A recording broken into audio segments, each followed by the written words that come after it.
The sun beat down hard on the Nevada desert. Dry wind swept across miles of sand and rock. James Walker wiped the sweat from his forehead. He adjusted the straps of his backpack and scanned the horizon through a cracked pair of goggles. His sand cruiser sat behind him, parked near a group of rusted satellite dishes, old-world junk left behind after the wars. James was a scavenger. He searched the forgotten parts of Earth for valuable tech and parts. Some he sold, some he kept. But now he had a reason bigger than money. His sister, Emma, was sick. The kind of sick no ordinary doctor could fix. She needed advanced treatment. Something rare, expensive, and out of reach. Unless James found something big. Today felt different. His scanner beeped steadily, picking up energy signals that didn't match anything human-made. He followed the readings across a stretch of dry land until the sand grew loose under his boots. Something was buried deep. He knelt, brushed away some sand, and found a smooth metal surface, cold to the touch. It didn't look like steel or iron. It was darker, almost black, and pulsed faintly with blue lines. "Found you," James whispered. He used a portable drill to break through a weak point. A small hole opened. Inside was a shaft that led downward into darkness. He clipped a light to his jacket and climbed in. The tunnel was narrow and strange.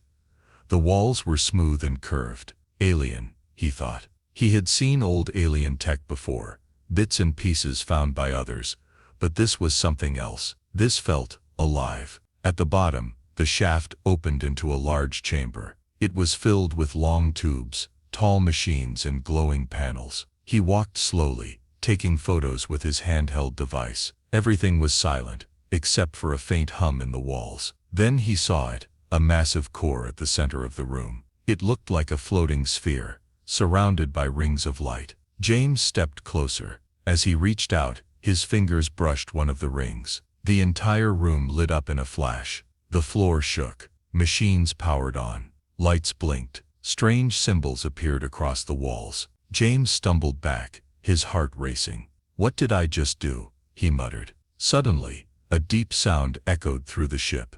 A low vibration, like something very old waking up. James ran back toward the shaft. He climbed out as fast as he could. Behind him, the buried ship let out a sharp hum that echoed through the desert. He stood alone on the sand, breathing hard. Then he looked up. A beam of blue light shot into the sky. Far above, beyond the clouds, something answered. The sun had set by the time James returned to his camp. The desert night was cold, and the sky above him was full of stars. But one star looked different. It was moving. James stared at it through his scope. The light was pulsing, bright, then dim, then bright again. It wasn't a plane. It wasn't a satellite.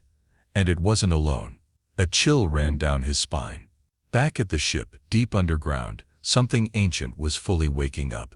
Inside a sealed chamber, covered in dust and silence for thousands of years, a stasis pod hissed. Lights around it blinked green. The pod opened slowly, releasing cold air into the room. A figure stepped out, tall, broad-shouldered, skin like pale metal. His eyes glowed faint blue. His name was Commander Zareth, and he had not moved in 30,000 years. He looked around the chamber with no emotion. The ship's system spoke to him in a strange language. His language. Status beacon active. Power levels restored. Presence detected. He remembered everything. The mission, the supplies, the planet they left behind. Earth. And now the beacon had been triggered. Someone had entered the ship. Zareth walked to a large screen that showed an image of the desert above. The ship's sensors displayed James's escape. The intruder had touched the core. A human. Zareth narrowed his glowing eyes. Unauthorized life form. Objective. Retrieve supplies. Protect ship. Engage if necessary. He activated the ship's defense protocols. Outside, the desert ground trembled again, barely noticeable to anyone far away. Meanwhile, James sat by his campfire, scrolling through the photos he had taken inside the ship. Symbols, tubes, machines, that floating sphere. None of it made sense. Then he heard it. A soft thump in the distance, followed by another. He grabbed his scanner. A new signal was showing stronger and moving. Whatever it was, It was headed in his direction. James quickly packed his gear and jumped onto his sand cruiser. The engine roared to life. He sped across the desert, dust trailing behind him. Back at the ship, Zareth stepped onto the surface of Earth, for the first time in thousands of years. He looked at the stars. His people were out there, waiting. The beacon had gone out into deep space. They would return. But first, he had to complete the mission. Find the lost supplies, secure the ship, and remove any threats. James didn't sleep that night. He hid in a cave several miles from the buried ship, his sand cruiser parked behind large rocks. His heart still raced from what he saw, the light beam, the moving star, and the strange signal that followed him. He couldn't stop thinking about it. He had found something big. Maybe too big. But he needed answers. By morning, James had made a choice. He had to go back. He left at sunrise, riding fast over the dunes. The ship was still there, quiet on the surface, buried under layers of sand. Nothing looked different. But James knew better. He climbed down the same shaft and re-entered the strange chamber. This time the lights were already on. The ship was fully awake. He moved carefully. No sign of Zareth, no sound. He passed by the core room and found another door, now open. Inside was a control room filled with alien machines and glowing panels. He spotted something that looked like a console. It lit up as he approached. To his surprise, the screen changed to Earth's language, English. Welcome. Accessing memory logs. A soft voice began to speak. Calm, emotionless. The ship's AI. This vessel belongs to the Zalor Empire. Mission: establish supply base on planet 172, Earth. Status: failed. Departure date: 30,000 Earth years ago. James listened closely.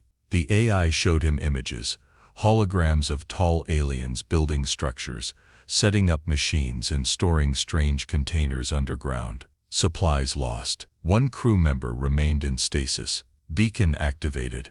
Recovery team en route.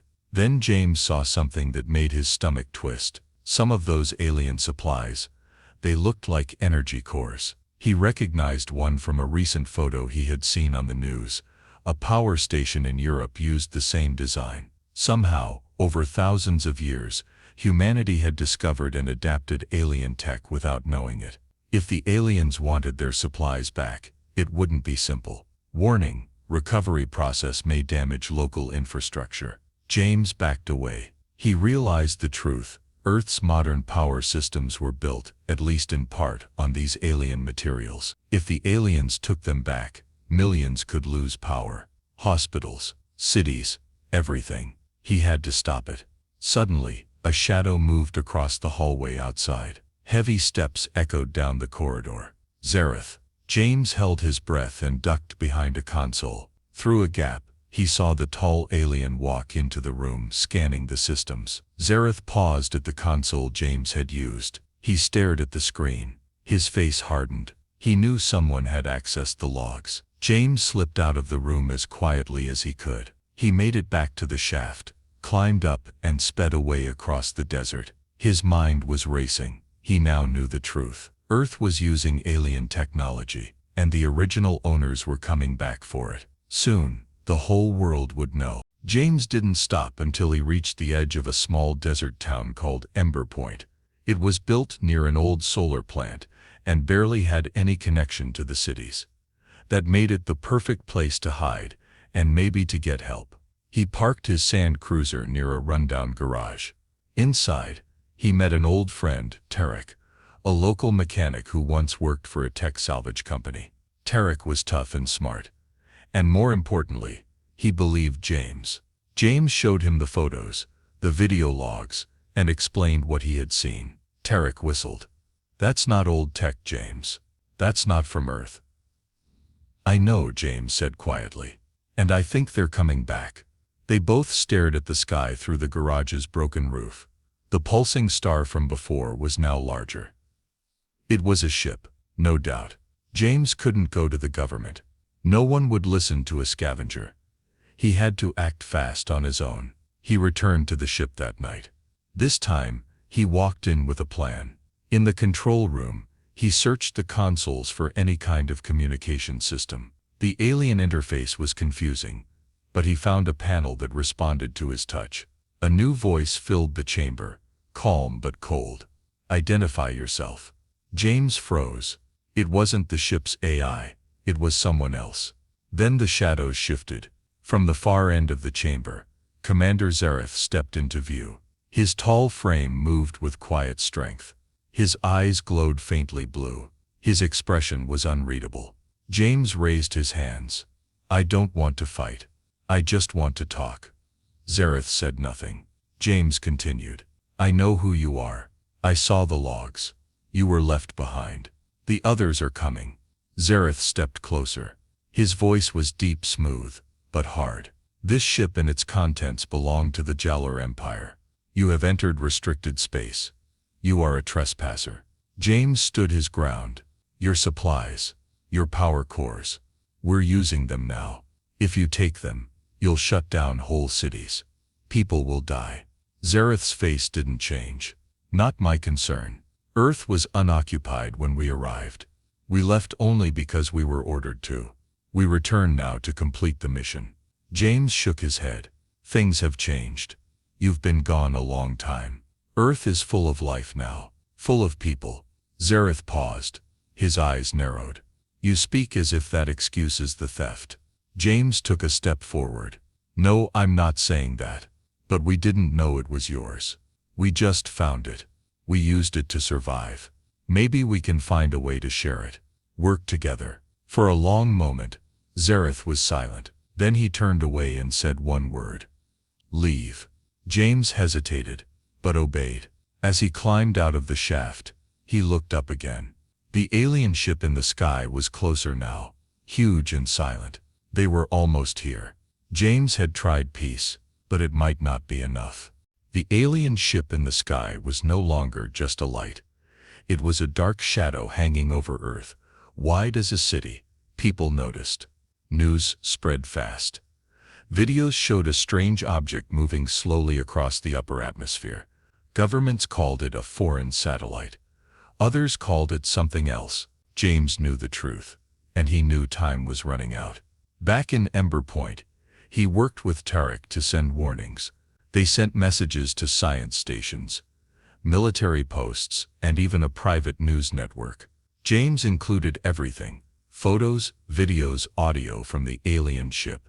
Some people believed him. Most didn't. But the message was out. Meanwhile, Earth's defense systems activated. Satellites locked on the alien ship. Missiles were prepared. Space forces took position. The world was on edge. James returned to the ship one last time. Zareth stood waiting in the main chamber, arms crossed, expression unreadable. "You came back," the commander said. "I had to," James replied. "They're going to attack.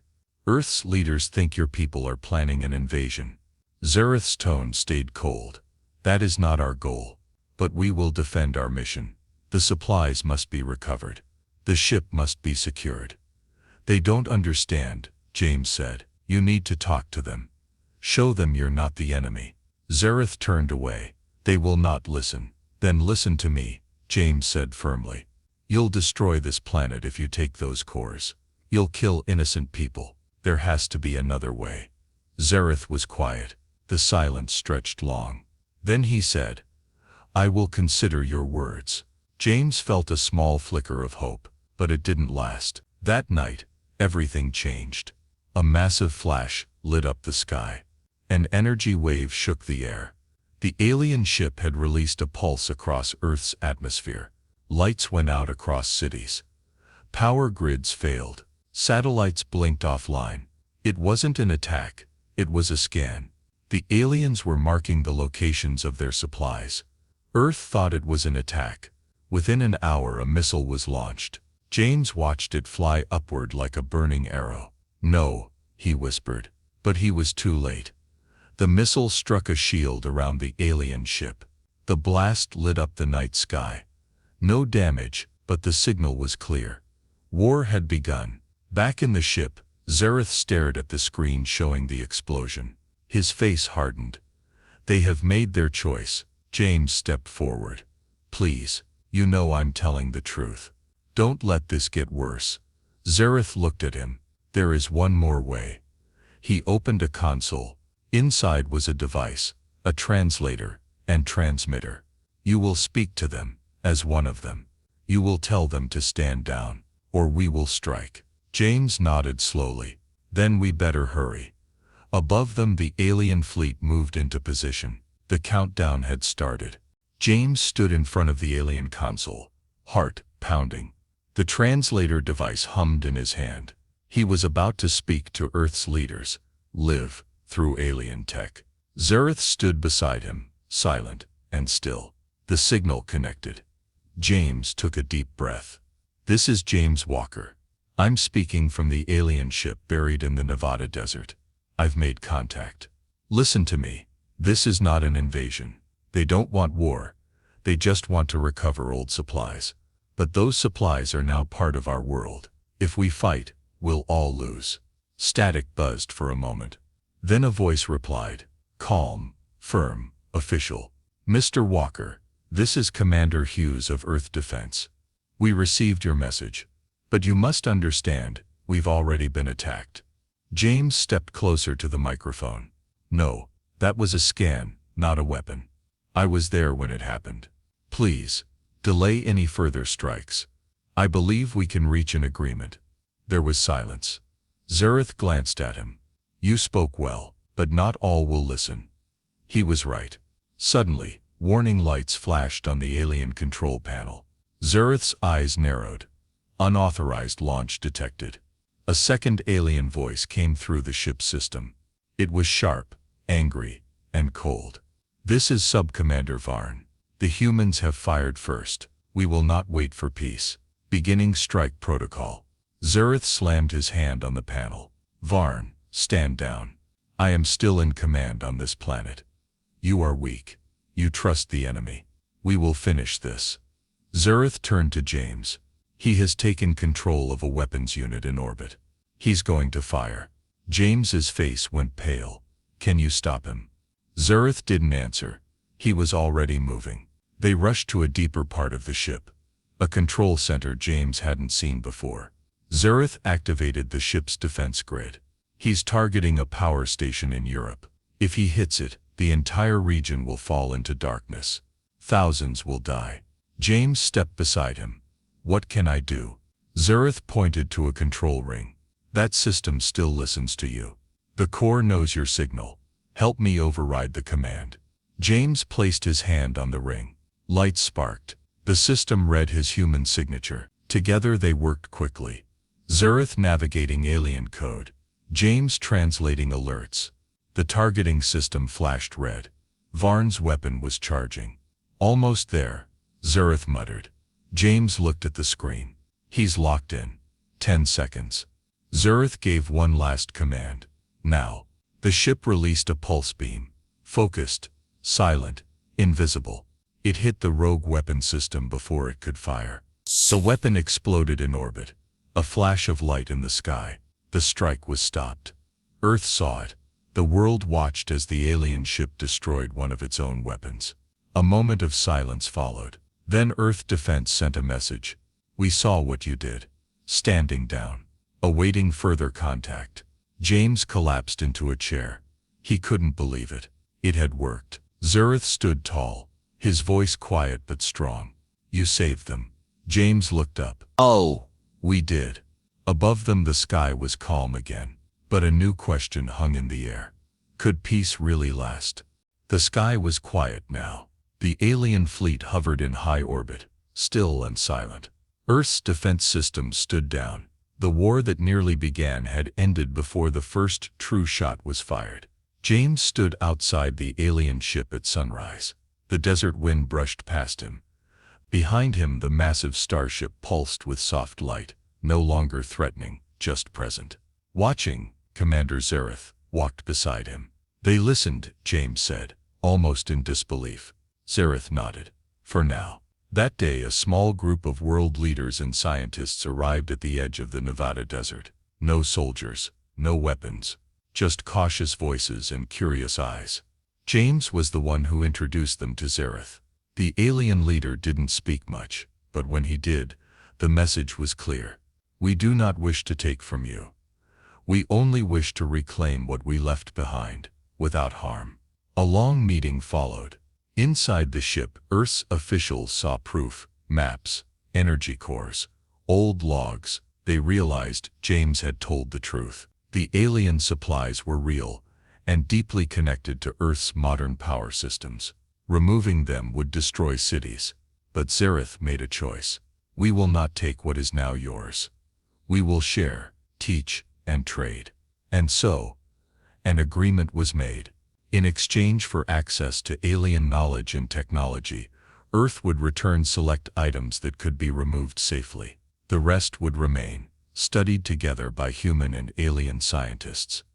A new research base was built around the buried ship.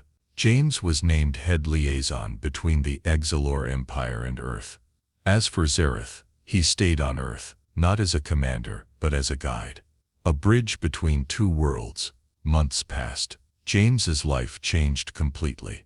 His sister Emma finally received treatment at a top hospital in New London, paid for by the global tech group that sponsored the research mission.